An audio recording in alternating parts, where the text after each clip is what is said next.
And Retired Life Inspired begins now. My name is Annie M., and let me begin properly with, I bear witness there is one God, His exalted Christ, and the Messiah in our midst. In their names I greet you in the greeting words of peace of Assalamu alaikum, which simply means peace be unto you.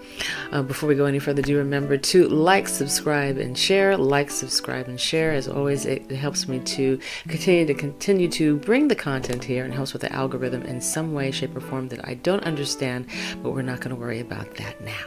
Just please do like and subscribe and share. Hit that subscribe button, and that'll really help us out. Also, just a reminder, Retired Life Inspired is dedicated to the 50-plus single woman who is looking at different ways to secure herself in this very challenging time we find ourselves in. It's a different world, So whether, working online is something that you do regularly or not, or something you would like to learn how to do, because for all you know, maybe you have an idea for a business you want to promote, and even if you delegate it to someone, you kind of want to have an idea what to do, or maybe you just want to improve your skills online. Maybe it always kind of intimidated you like it has me.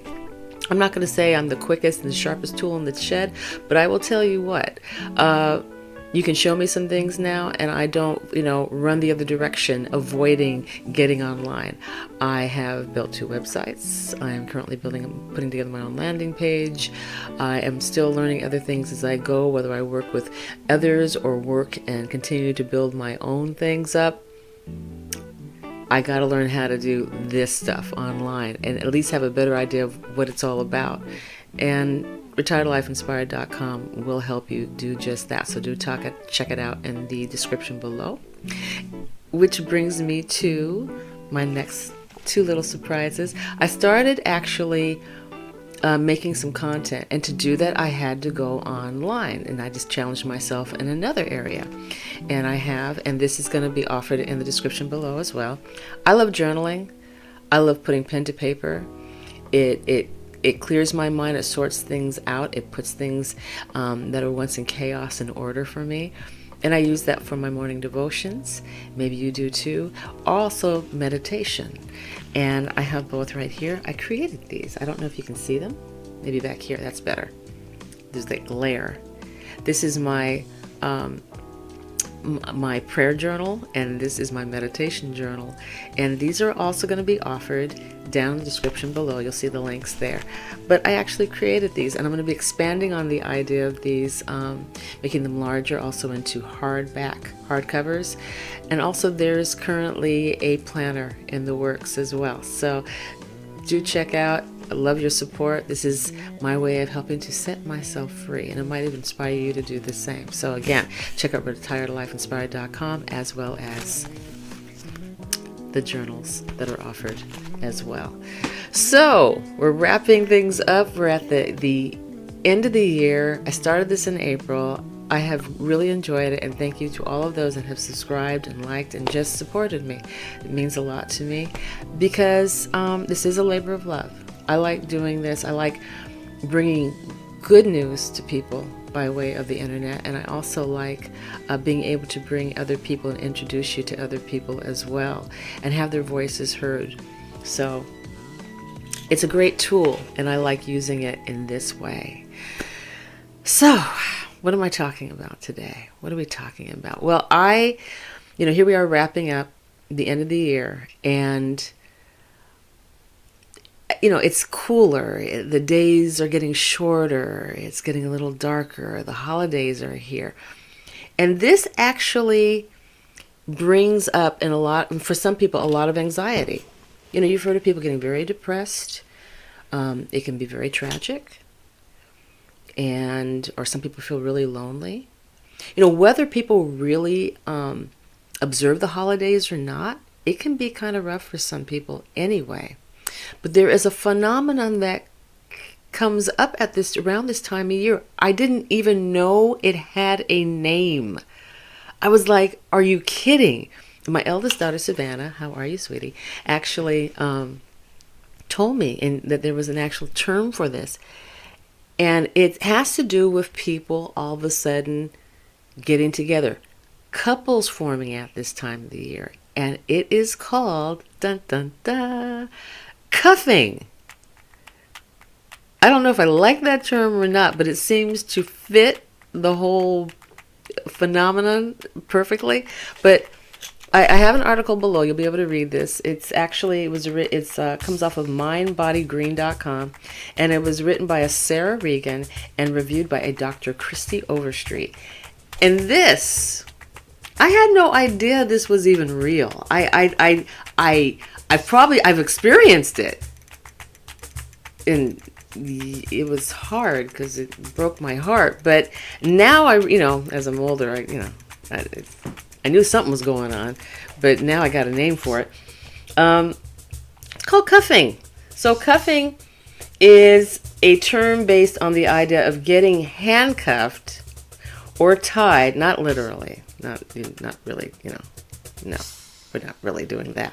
But handcuffed or tied down to one partner basically refers to when people get into relationships as the months cool down. Usually starts around October, November, and ends, interestingly enough, right around Valentine's Day, or at least when the months get warmer. Now, for those of you that observe Valentine's Day and have had some of the worst Valentine's Days ever, this will probably explain why your Valentine's Days were terrible. You were a victim of cuffing.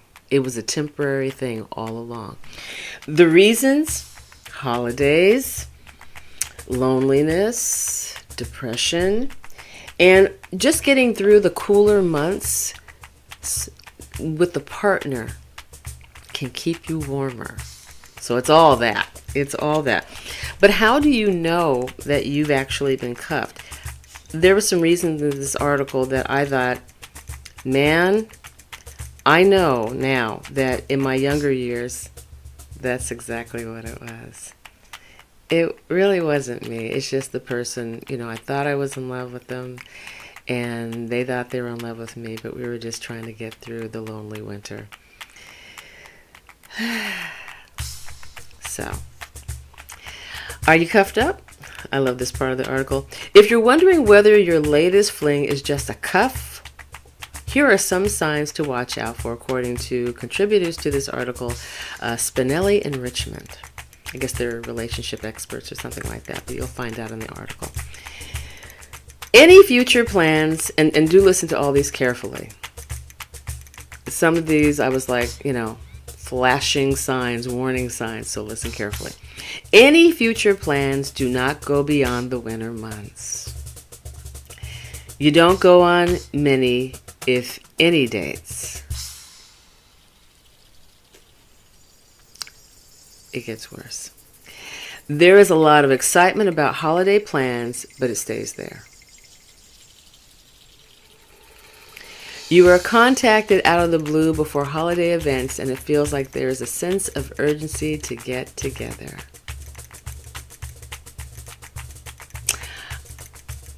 I must admit, I have been contacted by people in my past, as of lately. And what they don't realize is that they're just lonely. I'm not. The intimacy tends to be physical, and there is a lack of deeper conversations or desire for emotional connection. Watch out, here comes that warning sign. There may be on and off ghosting. This person's relationships have a pattern of only lasting during the winter months. That could be you or somebody else. Most plans are about staying in bed, oh my goodness, anyway, rather than other activities, and any other plans are very low key. Really? The sex feels good enough for now. The person is emotionally unavailable. Okay, so, that to me is like all the ingredients you need for a very disappointed person and a broken heart. So if that's not what you want, if you're someone that's looking for something of more quality and lasting, like myself, you're going to want to watch out for that. You don't want to put yourself in that, because you really are just setting yourself up for disappointment. It's a really good article, and I would watch it, and I would look up more articles about cuffing. In fact, I would send this to friends all of your friends, people you don't even know. Send it out there. Just do an e-blast. Just send it out there. Because I think a lot of people get really disappointed in relationships because they don't take the time to maybe be patient with it and allow themselves to really get to know themselves more.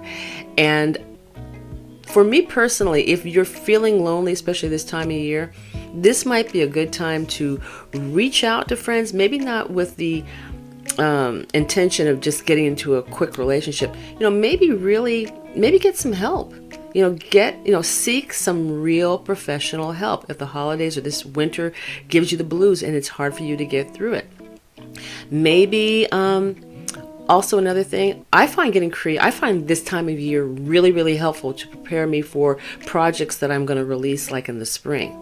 So I use the winter. I go in, I hibernate in a sense, and I go in and I work on projects. And that's all I'm doing right now, like with the journals, with these and stuff like that. Find other creative ways. So rather than cuff, try to create. Lean not into that understanding. Don't maybe try things that are just going to leave you injured. Take a different tact. Take a different approach.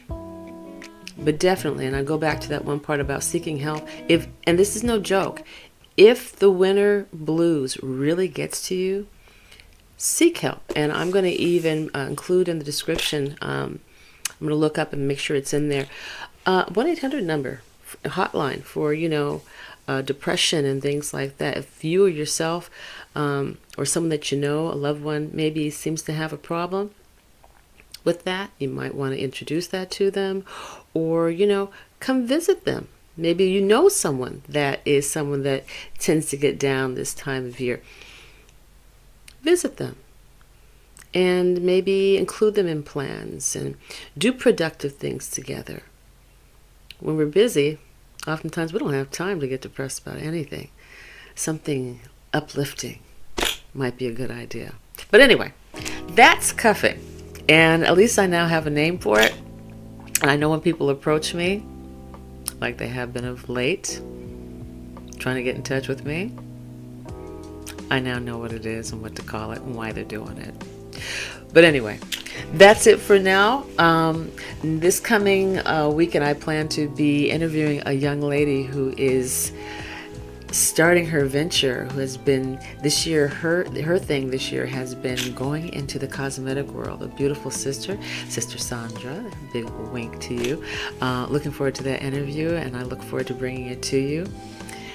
But as always, you all take care of yourselves. Don't forget to like, subscribe, and share. Like, subscribe, and share. Check out all the acknowledgments below, including the journals that have been offered. Your support is greatly appreciated. Continue to create your lives inspired. Have a beautiful rest of the week. And as always, peace and take care. Look forward to seeing you again soon.